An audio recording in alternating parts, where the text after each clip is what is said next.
안녕하세요, 모태솔로몬입니다. 드디어 모토로라 레이저 폴더블 폰이 오늘 오후 1시 15분경 공개가 되었습니다. 엠바고 때문인지 전 세계의 유명한 유튜버들이 동일한 시간대에 자신들이 만든 영상을 동시다발적으로 올렸는데요. 아무튼 이번 공개는 한마디로 표현하면 전설의 귀환이라는 게 딱 어울릴 것 같습니다. 그만큼 심혈을 기울인 작품과도 같은데요. 우선 가장 궁금했던 외형의 경우 스타텍에 이은 또 다른 명작인 모토로라 레이저 V3를 연상시킵니다. 당시 면도날처럼 슬림한 두께를 축구스타 베컴이 광고를 통해 소개하기도 했었죠. 이번 역시 그 당시의 기억을 소환하는 의미를 가졌는지 모토로라 홈페이지에는 면도날이라는 표현을 자주 사용하고 있었습니다. 그리고 후면은 약간 스타텍 느낌이 나는 도트 문양을 집어넣었는데요. 오랜만에 M자 마크를 보니까 옛 기억이 되살아나는 것 같았습니다.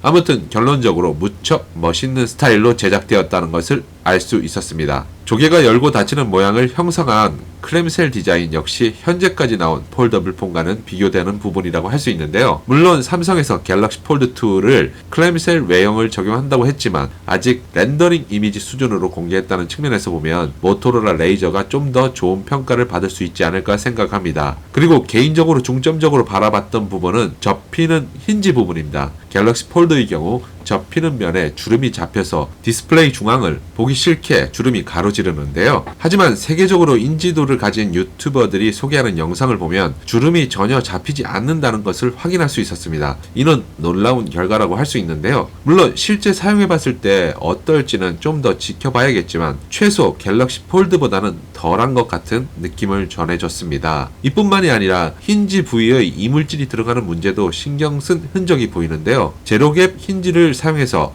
양면을 완벽하게 여닫을 수 있는 구조로 제작되었다고 합니다. 아마 갤럭시 폴드 결함 문제가 터지면서 이에 대한 보완에 상당한 노력이 들어갔으리라 생각하는데요. 하지만 이것 역시 실제 사용자들이 다양한 환경을 통해서 테스트를 해봐야 정확하게 확인할 수 있을 것 같습니다. 그런데 모토로라 자체에서 제작한 메인 타이틀 영상을 보면 여성이 모토로라 레이저를 들고 통화를 하는 모습이 보입니다. 정말 간지나더라고요. 사실 레이저 V3는 저도 사용을 해봤지만 뭔가 있어 보인다는 생각을 갖게 했습니다.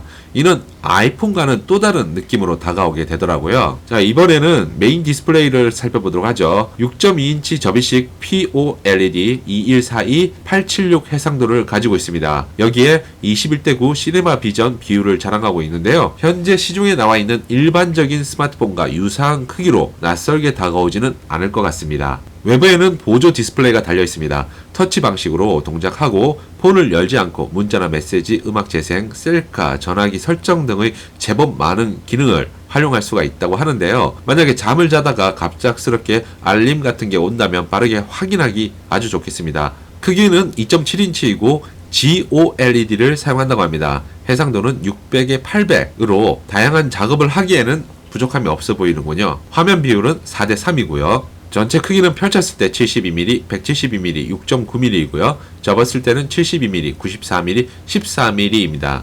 무게는 205g으로 일반적인 스마트폰보다는 약간 무거운 수준이고요. 방수 나노 코팅을 적용해서 물 침투에 대해서도 어느 정도 대비한 점이 돋보입니다. 운영 체제는 안드로이드 9 파이를 적용했고요. 메인 프로세서는 퀄컴 스냅드래곤 710을 적용했습니다.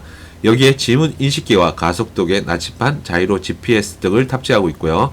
램은 6기가이고 스토리지는 128기가 단 하나의 모델로만 출시한다고 합니다.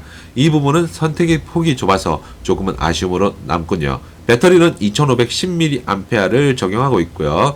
15W 터보 파워 충전을 지원한다고 합니다. USB는 타입C를 지원하고 NFC, 블루투스 5.0, 와이파이를 지원하고 있습니다. 그리고 듀얼밴드 2.4기가 및 5기가 핫스팟이 가능하고요.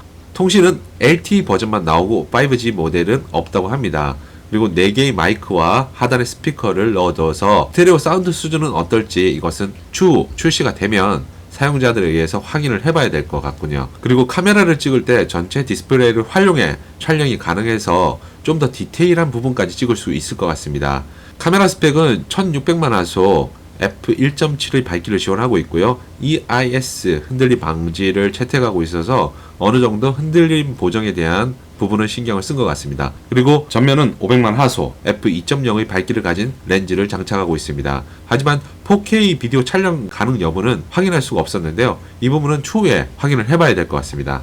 색상은 누아르 블랙 단 하나만 출시된다고 하는데요. 가장 궁금한 것은 가격입니다. 현재 1,500달러로 우리나라 금액으로 환산을 하게 되면 175만원 수준이라고 하는데요. 이 정도면 현재 갤럭시 폴드 1과 비교해서 경쟁력이 충분히 있다고 할 수 있을 것 같습니다.